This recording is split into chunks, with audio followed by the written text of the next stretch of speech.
She was feared by everyone, known for humiliating anyone who made a mistake. Her wealth made her untouchable and no one dared challenge her. But one hard-working waitress had endured enough. Tired of the endless cruelty, she decided to stand up. In a single shocking moment, everything changed. Power, arrogance, and fear suddenly met their match. The alarm went off before sunrise, that same dull buzz Harriet Collins had come to hate.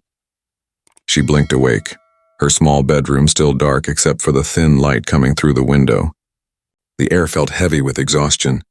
Her mother coughed in the next room, a dry, painful sound that made Harriet sit up instantly. She checked the clock, 5:03 a.m. Her shift at Regency Heights started at 7. There was just enough time to make tea, help her mother with breakfast, and check on Liam before school. Things never really did.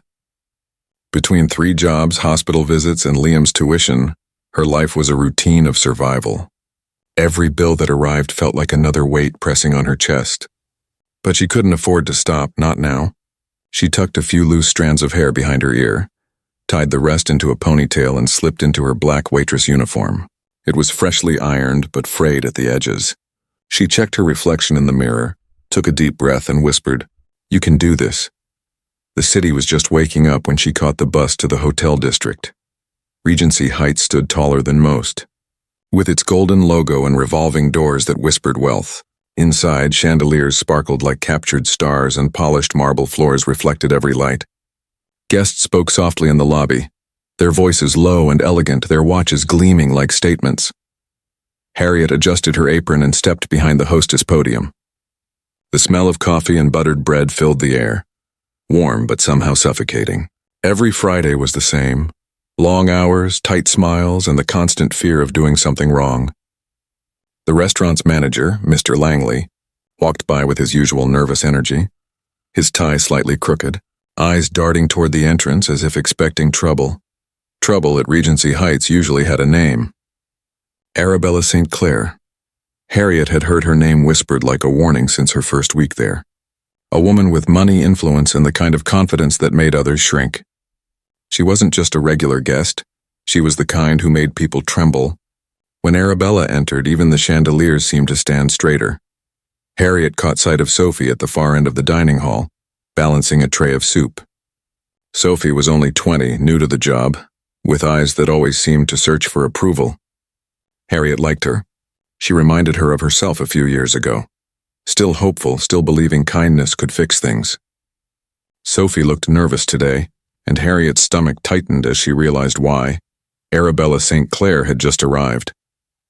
The woman's entrance was like a shift in weather. Conversation at nearby tables lowered. Staff instinctively moved faster. Arabella walked in wearing a cream-colored suit that probably cost more than Harriet made in a year. Her heels clicked sharply against the marble floor, each step deliberate. She didn't look around, she didn't have to. Everyone already looked at her. Mr. Langley rushed forward, his smile painfully wide. "Mrs. St. Clair, welcome back. Your table is ready." She didn't thank him, only gave a brief nod and sat down with 2 other elegantly dressed guests. The air seemed to grow colder. Harriet kept her distance, cleaning nearby tables while pretending not to watch. She saw Sophie approach the table with a pot of soup. Her hands were trembling slightly. Arabella's eyes narrowed. "Is that how you serve?" she said, her voice cutting through the noise. "You're shaking. Are you nervous or just incompetent?" Sophie froze. I'm sorry, ma'am." The soup wobbled dangerously on the tray. Arabella leaned back in her chair, her tone dripping with mock sympathy. "Sorry doesn't make it professional. I've seen better service from street kids selling peanuts." Her companions laughed softly, their amusement cruel and effortless. Harriet's chest tightened. She forced herself to keep wiping the table, her fingers gripping the cloth until her knuckles went white. She wanted to say something, anything, but she knew how it would go. Arabella could have her fired with a single word. Mr. Langley stood at the edge of the dining area, his face pale, pretending not to hear. Sophie managed to place the soup down without spilling it. "There you go, ma'am," she whispered, her voice barely audible. Arabella looked unimpressed. "You call that presentation? The bowl isn't even centered. And your posture, and honestly, do they hire anyone here?" The diners nearby shifted uncomfortably. Harriet saw a man whisper something to his wife, but no one intervened. They never did. In a place like this, silence was safety. When Sophie walked away, her eyes glistened with tears. Harriet caught her in the hallway near the kitchen. "Hey," she said softly. "Don't let her get to you." Sophie wiped her cheek quickly. I can't do anything right around her. She looks at me like I'm dirt." Harriet sighed. "That's not on you. Some people hurt others just to feel powerful." She handed Sophie a clean napkin. "Go take 5 minutes. I'll cover your tables." Sophie nodded gratefully and hurried off. Harriet leaned against the wall for a moment, feeling the exhaustion creep into her bones. Every Friday was the same. Arabella's cruelty, the tension, the quiet suffering. It made Harriet feel like they were all trapped in a loop they couldn't escape. The kitchen was a blur of motion, pots clanging, steam rising, voices overlapping. The head chef yelled orders while waiters darted in and out, balancing trays stacked with plates. Harriet grabbed a few desserts and returned to the floor. Arabella was still there, laughing with her friends as if nothing had happened. At one point, Harriet caught Arabella looking at her. Just a flicker of interest, a faint smirk. It sent a chill down her spine. Arabella liked seeing people flinch. It was her sport. Hours passed. By the time Harriet finally got her short break, her legs felt heavy. She sank into a metal chair in the back room, untying her apron for a moment of relief. The clock ticked loudly. She took out her phone and checked the time. Nearly 3 hours until her second shift started at the cafe across town. She stared at the message from the landlord, reminding her that rent was due in 2 days. She bit her lip, fighting the panic that always came before payday. In the corner, the small fan rattled weakly, blowing warm air. Harriet leaned her head back, closing her eyes. She thought about her mother, how the illness had drained the life from her, how Liam had stopped asking for new shoes because he knew they couldn't afford them. Sometimes Harriet imagined what it would feel like to breathe without worry, to wake up one morning and not feel trapped by bills and exhaustion. But dreaming felt dangerous. It made the return to reality harder. When her break ended, she stood, adjusted her apron again and whispered under her breath, "Just get through today." Back on the floor, the lunch crowd was beginning to arrive. The noise grew louder, the smell of roasted garlic and wine sauce mixing with expensive perfume. Harriet moved from table to table, smiling mechanically, clearing glasses, folding napkins. She tried to keep her focus, but her mind kept drifting to Sophie. The girl hadn't returned yet. When Sophie finally came out of the kitchen, her face was pale. Harriet caught her eye, mouthing, "You okay?" Sophie nodded, though her smile didn't reach her eyes. Arabella was already calling her again, waving her hand impatiently. Harriet felt her stomach twist. Arabella's voice carried across the room. "Honestly, must I suffer through incompetence every week? Does this place not vet its employees?" Mr. Langley appeared instantly, his tone apologetic. "I'm terribly sorry, Mrs. St. Clair. We'll make sure. Make sure?" She interrupted. "You've been saying that for months. If you can't manage your staff, perhaps you shouldn't be managing at all." Langley's face turned red. "Of course, ma'am. It won't happen again." Harriet felt the anger rise again, not just for Sophie, but for all of them.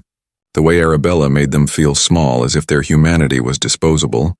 She forced herself to stay quiet, but it was getting harder every week. As the afternoon light filtered through the tall windows, turning the restaurant gold, Harriet found herself clearing a nearby table when Arabella's laughter rang out again. It wasn't just cruel, it was satisfied. She enjoyed this, the fear, the attention, the control. Harriet realized something then. Arabella didn't humiliate people out of boredom. She did it because it reminded her that she could. Morning light spilled through the restaurant windows, bouncing off the crystal chandeliers and the polished silverware. Harriet arrived earlier than usual, tying her apron behind her waist with practiced movements. Her eyes looked tired, ringed with faint shadows that no makeup could hide. She'd slept barely 3 hours after her night shift at the cafe. At 11:30 sharp, the doors opened. Arabella St. Clair entered like she owned the air itself. She wore a deep emerald dress that shimmered with each step, her diamond earrings catching the light. Her hair was pulled back in a sleek bun, her heels clicking like a metronome of control. 2 assistants followed her, each carrying designer handbags and phones. Mr. Langley was there instantly, his tone almost desperate. "Mrs. St. Clair, always a pleasure. Your usual table?" Arabella's lips curved faintly. Of course. And please make sure I have a staff that can actually handle my order today. Harriet felt the air tighten. Sophie lowered her eyes. The words were aimed at both of them. As the lunch hour began, the restaurant filled with businessmen, wealthy couples, and tourists dressed in luxury brands. The hum of soft music and polite laughter blended with the clinking of glasses. But beneath it all, the staff moved like soldiers in enemy territory, alert, cautious, waiting for the next outburst. Arabella sat with two guests, a tall man in a gray suit and a woman with perfectly curled hair. They talked about investments, property deals, and charity galas as if the world revolved around them.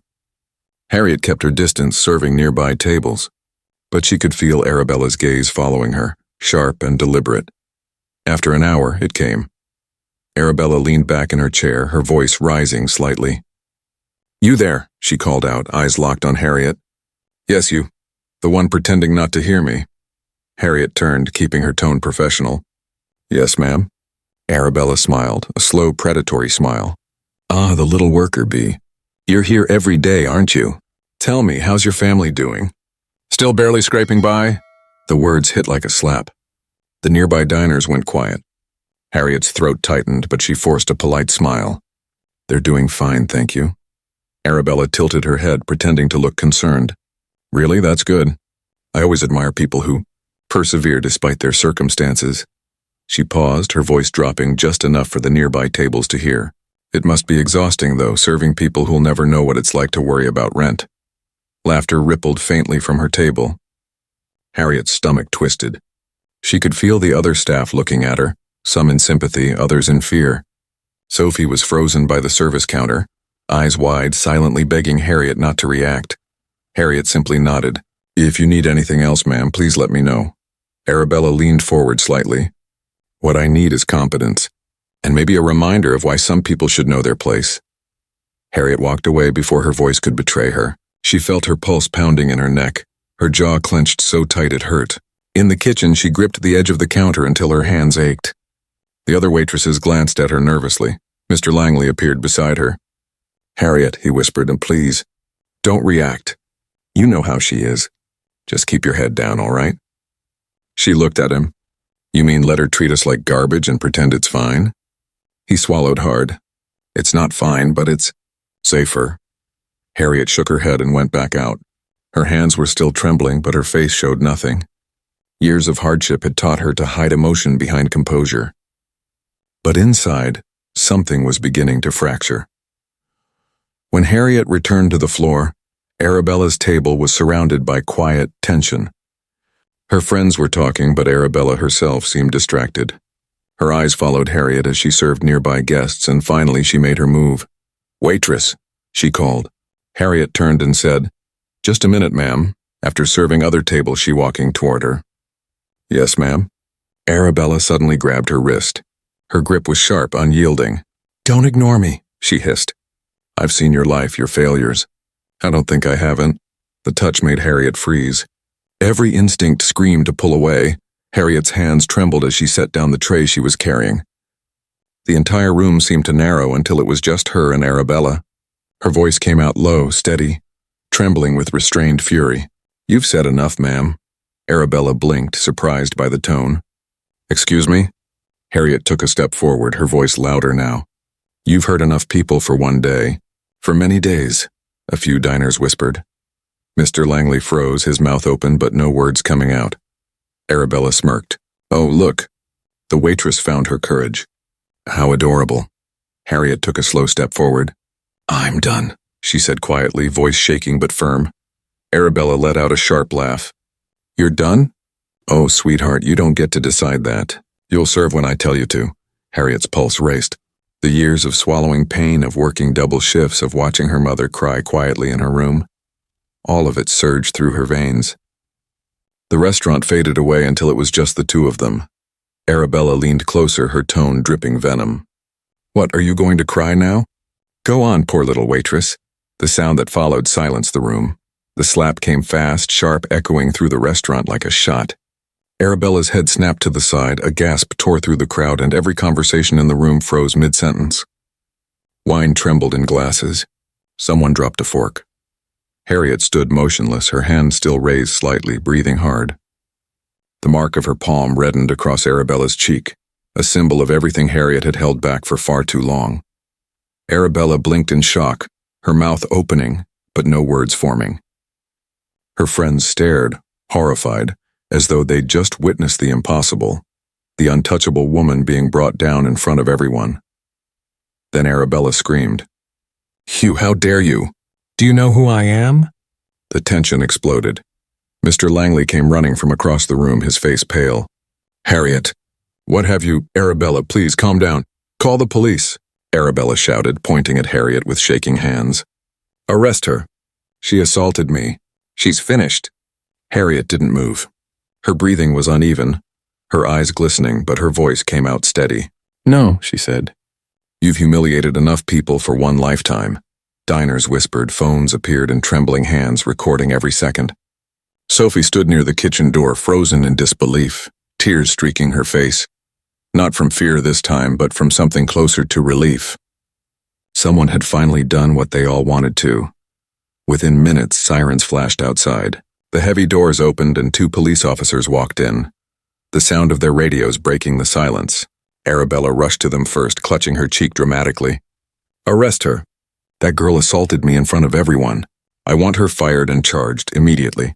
The officers looked at Harriet, calm and still, standing beside a counter littered with empty glasses and half-eaten desserts. "Ma'am, we'll need to get everyone's statement," one of them said evenly. Arabella huffed, glaring at Harriet. "What more do you need?" "You saw what she did?" But then a man in a gray suit stepped forward, his phone raised. "I think you should see this first," he said quietly. The officers leaned in, watching the screen. The video played back everything: the mocking, the insults, the spilled drink, the laughter, and finally the slap. When the clip ended, the room was silent again. The officers exchanged glances. Arabella's face drained of color. "Looks like there's more to this story," one of them said carefully. Arabella's voice trembled now. "She hit me." "And you humiliated her and the other staff repeatedly," the man with the phone said. "You made that girl cry earlier. I recorded everything because I couldn't believe how cruel you were." Arabella's lips parted, but no words came out. Her friends shifted uncomfortably, suddenly avoiding eye contact. Mr. Langley stood frozen, sweat beading on his forehead. After a few tense moments, one of the officers turned to Harriet. "You're free to go for now, miss.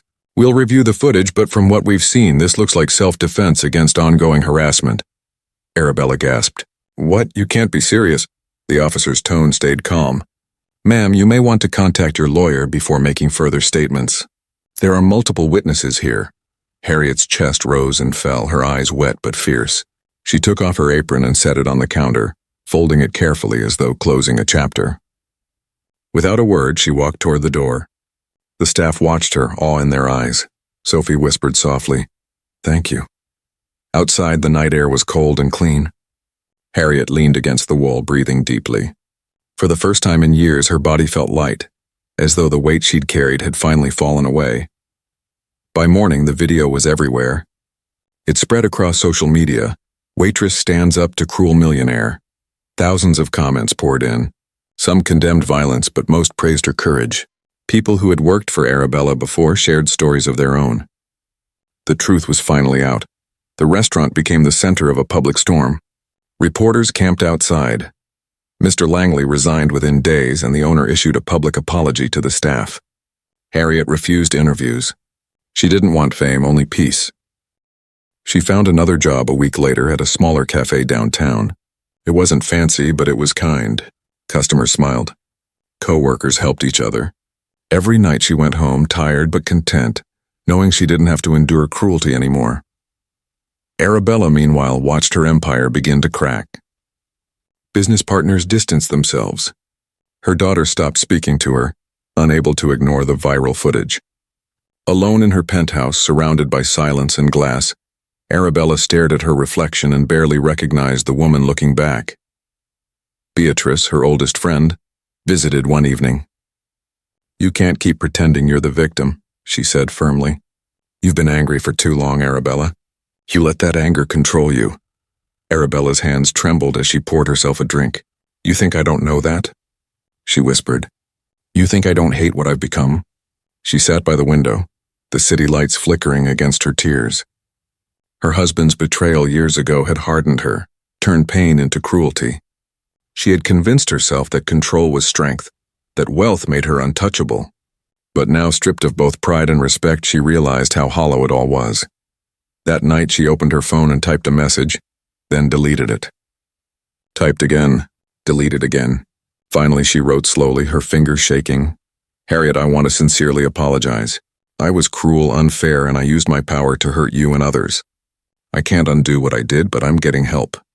I hope one day you can forgive me, even if I don't deserve it. She hit send. Days later, Harriet read the message during a break at the cafe. For a long moment she said nothing. She didn't feel anger anymore, just a quiet sadness and understanding. Some wounds didn't need revenge, they just needed closure. She didn't reply. She didn't have to. She looked outside where sunlight spilled across the street and smiled faintly. She was free.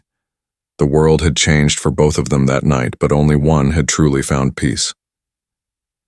If this story made you feel something, anger, hope, or strength, take a moment to breathe and think about it. Have you ever faced someone who tried to make you feel small just because they could? And if you had the chance, would you stand up, even when no one else dared to? Stories like this remind us that courage doesn't always roar. Sometimes it simply refuses to stay silent. Harriet's strength is the kind that lives in all of us, waiting for the right moment to rise. Share this story with someone who needs a reminder that dignity can't be bought or broken. Leave a comment below. Tell us what moment hit you the hardest. Did it make you think differently about how people treat those who serve? If it did, don't just scroll past, let others feel it too. And if you believe stories like this deserve to be told, like, share, and subscribe for more true-hearted tales that stay with you long after the screen fades to black.